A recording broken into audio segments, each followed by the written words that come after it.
अब मैं इसके साथ में कुछ बात ये बताना चाह रहा था कि कुछ तो पहले से बहुत टैलेंट है उनके अंदर, बहुत इंटेलिजेंट है, उनके बारे में कहते हैं ये हैं। इस कक्षा में 40 बच्चे हैं तो उसमें से 4 ये हैं जो बहुत अच्छे हैं, ब्रिलियंट हैं, हाँ? उसको बोलते हैं ये बहुत ब्रिलियंट है, ये बहुत ग्रेट है। इसमें तो जिनमें ये गुण नहीं है तो उनको क्या करना है, क्या करना है बोलो, पुरुषार्थ करके। और सब तरह से देखो, जीवन एक चीज से महान नहीं बनता। मैंने कहा जीवन में कई गुण होने चाहिए ना, इसी को बोलते हैं सर्वांगीण विकास। क्या बोलते हैं इसको? तो अधुना हम संस्कृतम वदिष्यामि शोभनम। तो अभी आपको हमने बोला आदमी को महान बनना है तो उसमें 3 चीजें और चाहिए। एक तो बोला था मैंने, अच्छा दिमाग, अच्छा दिल, अच्छा शरीर, अच्छी हेल्थ, ठीक है। और भी बहुत सी बातें बताई, उसी को रिलेटेड चीज है। एक तो हमारी लैंग्वेज बहुत अच्छी होनी चाहिए। क्या होनी चाहिए? लैंग्वेज में एक तो संस्कृत हमारे, ये तो सृष्टि की आदि भाषा है। सृष्टि की आदि भाषा क्या है? भगवान की भाषा, ऋषियों की भाषा, अपनी संस्कृति की भाषा। तो विश्व की सबसे प्राचीन भाषा संस्कृत। एक तो इसमें ना संस्कृत में बहुत ऊंचा ज्ञान है। एक होती भाषा, एक होता उस भाषा में जो नॉलेज है। अंग्रेजी में बहुत ऊंचा ज्ञान नहीं है, खाली वो ठीक है, साइंटिफिक वर्ल्ड में आजकल यूज हो रही है, कॉर्पोरेट वर्ल्ड में यूज हो रही है, अलग अलग ठीक है। लेकिन संस्कृत सबसे ऊंची महिमा है। हिंदी भी अर्वाचीन भाषा है, आधुनिक भाषा है, प्राचीन भाषा नहीं है। अंग्रेजी भी आधुनिक भाषा ही है। लेकिन 3 भाषाओं का हमने कहा कम से कम ज्ञान होना चाहिए, और बाकी अपनी अपनी मातृभाषा है ना। तमिल, तेलुगु, कन्नड़, गुजराती, मराठी, मलयालम और तमाम तरह की अलग अलग भारतीय भाषाएं हैं ना, अलग अलग प्रांतों में, ठीक है। तो आप लोगों को 3 भाषाओं पर कमांड होनी चाहिए, एक बात भाषा में। फिर हमको जो है तकनीकी ज्ञान भी होना चाहिए। यदि आपको आगे बढ़ना है तो आपको सिखाते ही है ना। टेक्नोलॉजी, साइंस एंड टेक्नोलॉजी, ये मस्ट है ना? फिर कुछ बेसिक चीजों का सबको कुछ बेसिक होता है, कुछ उसमें फिर डीप नॉलेज होता है। Basic mathematics, physics, chemistry, history. तो नहीं तो फिर क्या होगा, हम कोई भी चीज देखेंगे तो उसके बारे में पूरा सोच नहीं पाएंगे, ठीक ठीक है ना। अब जैसे हमने सूर्य को उगता हुआ देखा, सूर्य को छुपता हुआ देखा, सूर्य ग्रहण देखा, चंद्र ग्रहण देखा। हमने ये देखा कि कभी रात आता है, कभी दिन आता है। तो आप कोई पूछे रात कैसे आती है? रोटेशन ऑफ द अर्थ, तो आपको पता होना चाहिए। अभी आप बैठे, अभी आप देखो, आपको ये ज्ञान नहीं होगा तो क्या होगा। अभी आप जैसे बैठे हुए, आपसे कोई पूछे धरती घूम रही है, तो आपको ये कहां से पता लगा? साइंस से पता लगा ना। अच्छा, धरती घूम रही है तो आपके सामने की ये बिल्डिंग क्यों नहीं घूम रही? तो आपको सब चीजों का पता लग जाएगा। दिन कैसे होता है, रात कैसे होती है, सूर्य ग्रहण क्या होता है, चंद्र ग्रहण क्या होता है। हम जब कोई चीज फेंकते हैं तो ऊपर तो फोर्स लगाना पड़ता है, नीचे अपने आप आ जाती है। तो ये सब चीजें किससे पता लगती है? अच्छा, यहां से बैठा अमेरिका में बात करता है, किससे? ये क्या है? टेक्नोलॉजी हो गई ना। साइंस एंड टेक्नोलॉजी, इसके बारे में बेसिक नॉलेज सबको होना चाहिए। कुछ बच्चे क्या बोलते हैं, मेरे को ना मैथमेटिक्स में मजा नहीं आता। अब मजा नहीं आता, क्यों नहीं आता? अच्छा बताओ सबको। ये हमने अच्छा और बुरा खुद मान लिया है। क्या मान लिया है? जैसे कुछ कहते हैं मेरे को रसगुल्ला बहुत अच्छा लगता है, कुछ कहते हैं मेरे को जलेबी बहुत अच्छी लगती है, कुछ कहते हैं मेरे को समोसा और गोलगप्पा बहुत अच्छा लगता है, कुछ कहते हैं मेरे को रसमलाई बहुत अच्छी लगती है। हमने अच्छा बताओ, नीम कड़वा होता है कि मीठा? सबको कड़वा लगता है कि किसी किसी को मीठा लगता है? जब नीम कड़वा है तो सबको कड़वा लगता है ना। तो यदि मैथमेटिक्स खराब हो तो सबको खराब लगना चाहिए। और यदि मैथमेटिक्स खराब है तो सबको क्या लगना चाहिए? और यदि साइंस अच्छी है तो सबको अच्छी लगनी चाहिए। यदि हिस्ट्री खराब है तो सबको खराब लगनी चाहिए। ये हम खराब और अच्छा हम मान लेते हैं, उसको जितना उसके बारे में हमारा जैसा जैसा हमने सुना, जैसा देखा, जैसा समझा, वैसा ही मान लेते हैं। ठीक है ना? आप लोगों को ये मैं इसलिए बता रहा हूं, कुछ कुछ बच्चे ना ऐसे ऐसे मानसिकता बना लेते हैं। मेरा तो ना ये हिस्ट्री मेरे को अच्छी नहीं लगती, मेरे को तो साइंस अच्छी नहीं लगती, मेरे को तो मैथ अच्छा नहीं लगता, मेरे को तो संस्कृत अच्छी लगती है, मेरे को तो अंग्रेजी अच्छी लगती है, मेरे को तो ये अच्छा लगता है।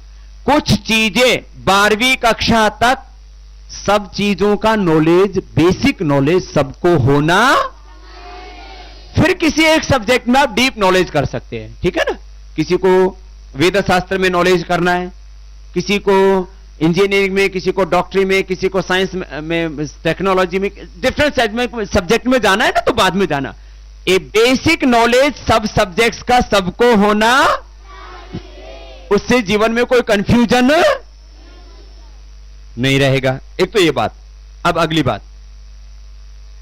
बात यह है कि मैंने कहा आगे बढ़ने के लिए जिंदगी में एक तो भाषा, लैंग्वेज के ऊपर आपका कमांड होना चाहिए, और उसमें भी अपने यहां 3 लैंग्वेज पर हम कमांड की बात करते हैं। एक संस्कृत, दूसरा हिंदी, तीसरा यही सीक्वेंस है हमारा। ठीक है ना? अब इसको आप लोगों को अभ्यास करना है। ठीक है? बाकी तो फिर साइंस और टेक्नोलॉजी, उसमें भी आपका कमांड होना चाहिए, तो फिर आप किसी भी फील्ड में आगे बढ़ेंगे, नहीं तो फिर चीजें समझ में ही नहीं आएंगी। ठीक है ना? और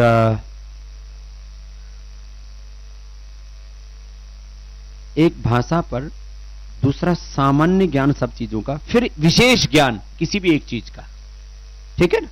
तो फिर आप जिंदगी में जरूर महान बनेंगे। तो अभी संस्कृत के बारे में थोड़ी सी बात बताते हैं, फिर किसी का कोई क्वेश्चन होगा तो उसको लेंगे। देखो, संस्कृतम अतीव सरलम कोपि वक्तुम अर्हति, प्रारंभे यत् नागच्छति चित न वदन्तु, यावत् आगच्छति तावत् वदन्तु। यथा अहम गच्छामि, अतीव सरलमस्ति। अहम स्नानं करोमि, अहम प्रातराशम करोमि, अहम भोजनम करोमि, अहम पठामि, अहम गच्छामि, अतीव सरलमस्ति। वो कुत्र गच्छति? तो गच्छति गच्छतः, गच्छस्य गच्छतः, गच्छामि, इसको ऊपर से नीचे लगा दो, अहम गच्छामि, आवाम गच्छा, वयम,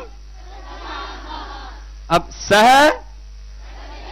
सहतौ ते त्वम यूयम, अहम आवाम, ये 3 शब्द इधर से ले लो। सहतौ ते, गच्छति गच्छता, त्वम युवाम, गच्छसि गच्छता, गच्छतः, और त्वम कुत्र गच्छसि, अयम कथति।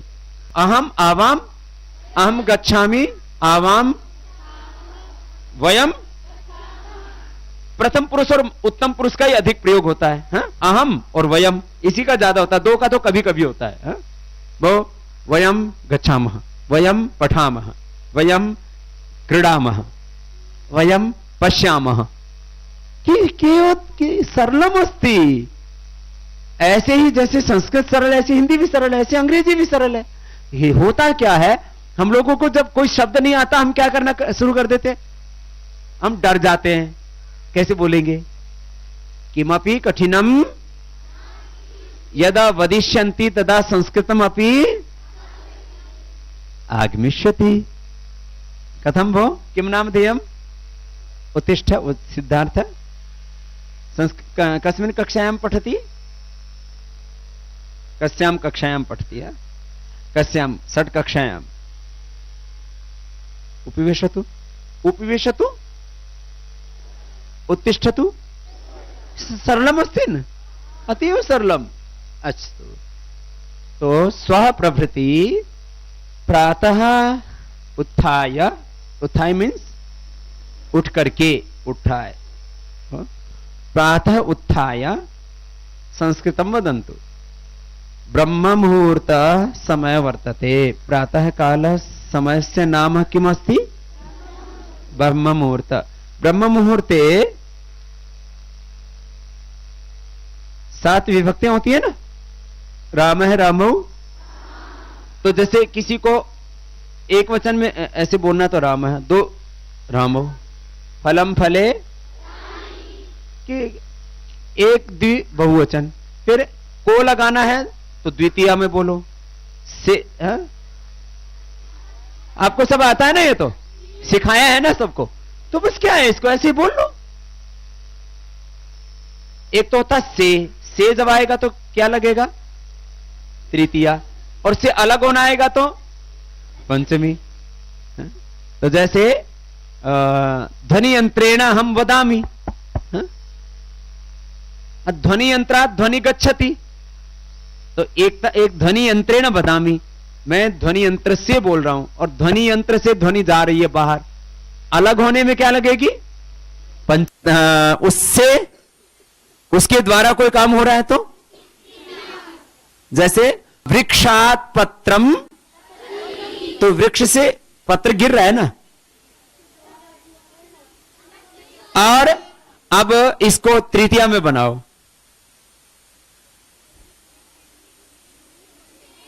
वृक्षेण, वृक्षेण किम करोति,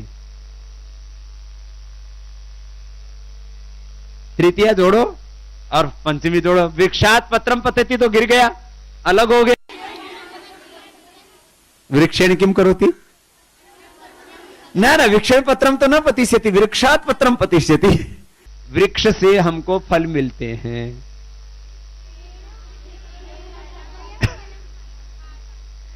वृक्ष से हम फल खाते हैं, वृक्षेण, बनी नहीं बात तुम्हारी, जानवी दीदी बोल रही है,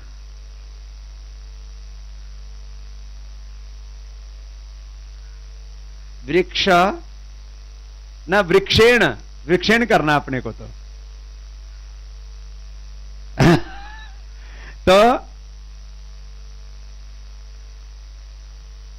कोई भी एक तो तृतीया में होगा तो से लगेगा, और अलग होने में लगेगा तो दात्रेण नुनाती, काट रहा है दांती से, है ना, अब वो उससे दात्रेण, दांत दराती से काटता है ना, पादेन गच्छति, हस्तेन खादति, लिखति, है तो जिससे, और अब हाथ से कोई चीज अलग हो रही है, हस्तात, हस्तात लेखनी पतति, अब हस्तात लेखनी पतति, हस्तेन लेखनी न पतति, हस्तेन लिखति, परम हस्तात पतति यदा पंचमी भवति, एवं सरलम सरलम संस्कृतम वदनीयम, सरलम सरलम अस्ति, सरलम सरलम वदनीयम, तो सर्वेपि प्रभाते संस्कृतम वदिष्यन्ति, हिंदी तो सबको आ गई है, और सुबह हवन के बाद सबको किस में बात करनी है, आंग्ल भाषा में भी आपका कमांड होना चाहिए, बोला था ना, तो ऐसे तो भाषाओं पर कमांड होने से, अच्छा बताओ, कुछ लोग ना अब क्या समझते हैं, कोई लोग बोले इसको अंग्रेजी बहुत अच्छी आती है, ये बहुत इंटेलिजेंट है, ऐसे इंग्लैंड में तो जो झाड़ू लगाते हैं उनको भी संस्कृत आती है, क्यों, उनको इंग्लिश आती है, क्यों, उनकी मदर टंग वही है, उनकी मदर लैंग्वेज भी वही है, मातृभाषा वही है, क्यों, वो पैदा होते तो आपस में माता पिता से, अब आपको हिंदी सीखनी पड़ी क्या, जो हिंदी भाषी है उनको, गुजरातियों को गुजराती सीखनी पड़ी, जो बोलते हैं वो भाषा, बोलने से भाषा आती है, पढ़ना तो उसका, तो इसलिए जो बोलेंगे तो भाषा आ जाएगी, जो इंग्लिश जिनकी वीक है वो भी बहुत अच्छे से बोल लेंगे, भाषा किससे आती है, बोलने से, इसलिए प्रभाते संस्कृतम वदिष्यन्ति, आर्य भाषाम तो वदन्ति एव, अधुना तस्य अभ्यास अधिकम करणस्य आवश्यकता न वर्तते, पुनः दिवसे आंग्ल भाषा, तो आंग्ल भाषा भी बहुत सरल है, बहुत सरल है, ठीक है, उसको भी ऐसे ही आपस में बोलना शुरू कर देंगे, हम क्या भाषा का प्रयोग नहीं करते ना, तो फिर वोकेबुलरी डेवलप नहीं होती है, हमारे ध्यान में शब्द नहीं आते हैं उस समय। तो नहीं आती है तो मत बोलो, या तो बोलना है तो संस्कृत में सुबह और दिन में अंग्रेजी में बोलना, नहीं बोलना आता है चुप रहो, फिर बोलना आ जाएगा। ठीक है, सुन सुन के, बोल बोल के, प्रैक्टिस से आता है ना सब, अभ्यास से। ठीक है ना, तो आप सबको बहुत बहुत आशीर्वाद है। अभी आज थोड़ा सा संस्कृत के बारे में बताया, लेकिन बाकी जीवन के बारे में ज्यादा बताया आज, और वो इसलिए बताना जरूरी था क्योंकि आप सबको क्या बनाना है? महान, great, ideal, icon, role model, महानव से क्या बनाना है आपको? महामानव, दिव्य मानव बनाना है, महापुरुष बनाना है, महानायक, ऋषिकाओं जैसा बनना आपने को ना।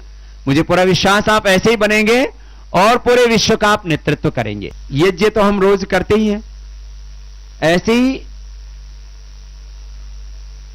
विशेष यज्ञ, जो विशेष यज्ञ है ना, अब जैसे सोम याग हो गया, उसको सोम यज्ञ भी बोलते हैं। यज्ञ और याग एक दूसरे के पर्यायवाची शब्द ही हैं, लेकिन यागों का, याग शब्द का प्रयोग विशेष यज्ञों के लिए किया जाता है। जी बेटा,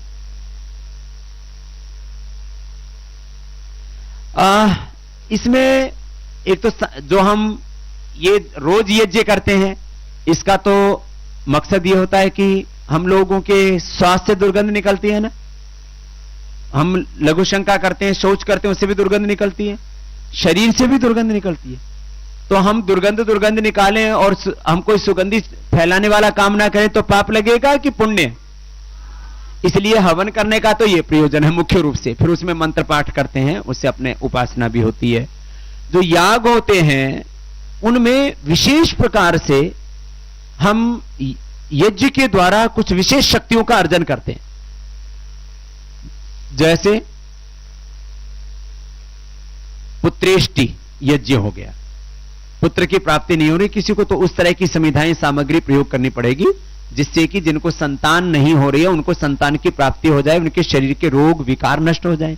वर्षा नहीं हो रही है तो वर्षेष्टि यज्ञ हो गया। ऐसे किसी के राज्य का विस्तार नहीं हो रहा है तो उसको अपने राज्य का विस्तार करना है तो अश्वमेध यज्ञ हो गया। किसी को अपने जीवन में और अधिक दिव्यता को लाना है तो उसमें इस तरह की सामग्री, इस तरह की प्रक्रियाएं, इस तरह का अनुष्ठान, इस तरह के अभ्यास किए जाते हैं, तो उससे सोमयाग, अपने जीवन में दिव्यता आई।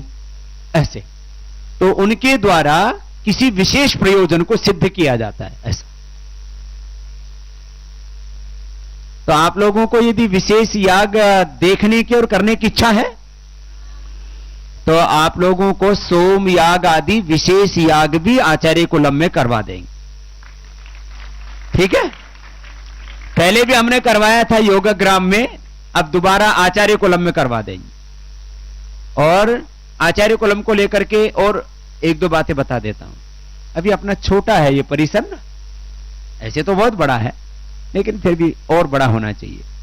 तो आचार्य कुलम को बहुत जल्दी, इस साल तो यहीं पढ़ेंगे आप, अगले साल तक हम ऐसी तैयारी कर रहे हैं कि दुनिया का सबसे बड़ा परिसर आचार्य कुलम में होगा। दुनिया का, वो जहां होगा वहां मैं भी रहूंगा। उसकी जगह थोड़े दिन में बता देंगे, थोड़े दिन में बता देंगे। वो जगह फाइनल हो चुकी है। अभी कुछ चीजें ऐसी होती है ना, जल्दी नहीं बतानी चाहिए, सरप्राइज देंगे ना आप लोगों को। ठीक है, तो दुनिया का सबसे बड़ा जगह क्या होगी? आचार्य कुलम की। दुनिया का सबसे बड़ा स्टेडियम कहां होगा? आप लोगों को घुड़सवारी से लेकर के हेलीकॉप्टर उड़ाना भी सीखना है, हेलीकॉप्टर भी उड़ाना सिखा देंगे, जहाज भी उड़ाना है तो पायलट जिनको बनना है पायलट भी बना देंगे। फिर ये घुड़सवारी और ये तो सामान्य बातें हैं। ठीक है, स्विमिंग भी, दुनिया का सबसे बड़ा स्विमिंग पूल भी आचार्य कुलम में होगा।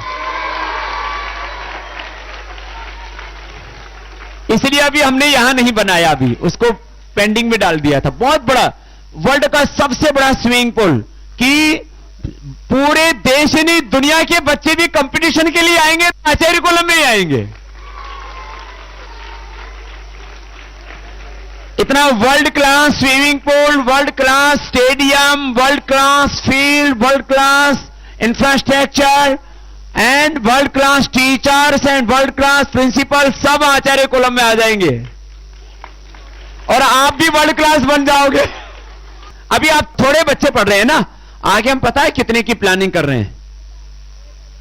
1000 तो थोड़े होते हैं। अभी इस साल तो अभी ज्यादा एडमिशन नहीं ले रहे। इस साल तो अभी 40 बेटियों को लेंगे खाली, बहुत हैं बेटियां तो बहुत आई हुई है, और 80 से ज्यादा बच्चों को नहीं लेंगे, बस इतना ही लेंगे। लेकिन आगे बहुत बड़ी तैयारी कर रहे हैं।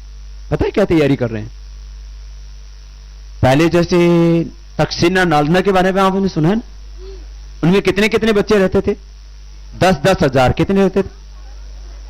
नालंदा और तक्षशिला नाम सुना ना? तो वो अभी तो तक्षशिला तो उधर पाकिस्तान में चला गया उधर, और इधर ये नालंदा बिहार की तरफ था। ये तो 10-10 हजार बच्चे होते थे। तो अपना आचार्य कुलम 10,000 का बनाए, उससे बड़ा। सारे देश के सबसे अच्छे बच्चे ढूंढ ढूंढ के। कितने बच्चे? ये कह रहा है 1 लाख का बना दो। चलो 1 लाख का बना देंगे। तो आप सोच रहे होंगे स्वामी जी फिर तो 1 लाख के पास जाएंगे। तो सुनो, अब सुनो, ये तो पूरे देश में भी तो आचार्य कुलम बनाने। अपने देश में सबसे ज्यादा बच्चे हैं, सबसे ज्यादा यंगस्टर्स हैं। अब सारे देश का एजुकेशन सिस्टम बदल देंगे। अभी बहुत जल्दी आप लोगों को अभी तो ये एनसीईआरटी वाली बुक पढ़नी पड़ रही है ना, एनसीईआरटी वाली सीबीएसई वाली बुक पढ़नी पड़ रही है ना। एनसीईआरटी का सिलेबस होता है, सीबीएसई बोर्ड होता है। तो अब हम लोग अपनी पुस्तकें खुद लिखेंगे। और उसमें क्या चेंज होगा? जरा सुनो क्या क्या चेंज होगा। एक तो संस्कृत की पुस्तकें अपनी होंगी, ठीक है। दूसरा, जो आप हिंदी पढ़ते हो ना, उसके चैप्टर्स में वो डाल देंगे वेद, दर्शन, उपनिषद। हिंदी भी पढ़ रहे हैं और साथ में क्या पढ़ रहे हैं? उसमें वेद भी पढ़ रहे हैं, दर्शन भी पढ़ रहे हैं, उपनिषद भी पढ़ रहे हैं, शास्त्र पढ़ रहे हैं। संस्कृत के अंदर संस्कृत पढ़ेंगे, हिंदी में भी अपना रामायण, महाभारत, दर्शन, उपनिषद, गीता, ये सब आ गए। और आप जैसे अंग्रेजी पढ़ते हैं तो लैंग्वेज तो क्या होगी? उसमें चैप्टर घुसाएंगे किसके? शास्त्रों के। तो लैंग्वेज क्या होगी? अंग्रेजी। चैप्टर क्या होंगे? शास्त्रों के चैप्टर घुसा देंगे। तो अब भाषा भी आ जाएगी और शास्त्र भी आ जाएंगे, तो वो हो गया ना काम। अभी आपको अलग से शास्त्र पढ़ना पड़ता है ना, फिर आपको अलग से शास्त्र पढ़ने की जरूरत। कितना बढ़िया हो जाएगा ना। अच्छा, आपको अभी कुछ खराब हिस्ट्री भी पढ़नी पड़ती है ना। जैसे अंग्रेजों ने पलासी का युद्ध जीता। अंग्रेजों ने कोई युद्ध जीता, लेकिन हमको पढ़ना पड़ता है। पलासी की लड़ाई, ये लड़ाई, वो लड़ाई, पानीपत की लड़ाई में भी उल्टा पढ़ाया जाता है। फिर लक्ष्मीबाई के बारे में, क्रांतिकारियों के बारे में 1857 को लोग क्या बोलते हैं? गदर। क्या पढ़ाते थे? गदर। गदर नहीं था, ये प्रथम स्वातंत्र्य संग्राम था। क्या था ये? और अंग्रेज उसमें हार गए थे। वो तो बाद में थोड़ा धोखा कर दिया कुछ लोगों ने, अपने देश के गद्दारों ने। खैर, तो आपको हिस्ट्री में भी कुछ गलत पढ़ाया जा रहा है। सोशल साइंस में तो बहुत गलत पढ़ाते हैं। क्या पढ़ाते हैं? Man is A social animal. आप लोगों को एनिमल बता दिया। बताओ, तुम एनिमल हो? बोलो। लेकिन सोशल साइंस में क्या पढ़ते हो? Man is a, this is not right. What is the right principle and ideology and what is true? Man is a defined representative of God. This is that. तो change हो गया ना पूरा concept? Change होगी। ऐसे ही social change करना है, history में भी थोड़ा चेंज करना है। तो अब बहुत जल्दी ही आचार्य कुलम का बोर्ड भी एफिशिएंट होगा और उसकी मान्यता यूपीएससी से कम नहीं, उससे ज्यादा रखेंगे। ज्यादा कैसे होगी?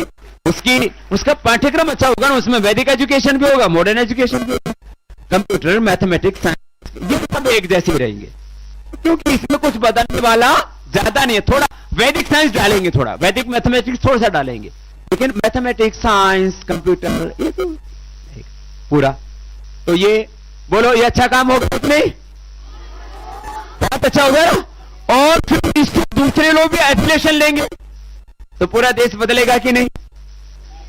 पूरा देश बदलेगा, और देश को बदलने वाले उस मूल में आप लोग हैं। तो आप सब लोगों को बहुत बहुत आशीर्वाद। ऐसे देश बदलना है, क्या करो बेटा? हाँ, इधर आओ, अभी इधर आ जाओ, इसका भी प्रश्न का उत्तर देंगे। ये बोल रहा है कि हाथ से बनी हुई रोटी खानी चाहिए कि मशीन से? मैं उत्तर देता हूं, सुनो। पूरे वर्ल्ड में सब बात कर रहे हैं हाइजेनिक की। किसकी बात कर रहे हैं? और लिखा रहता है पैकिंग्स के ऊपर, ह्यूमन टच से रहित, आज मानवीय मानव स्पर्श से रहित। क्यों? आदमी जो भी खाना पकाएगा, अच्छे माताएं बहनें अपने हाथों से खाना पकाती हुई, ठीक है, 2-4 लोगों के लिए होता है। यहां खाना पकाते हैं 10 आदमी, 20 आदमी। अब किसी को जुकाम हो रखा है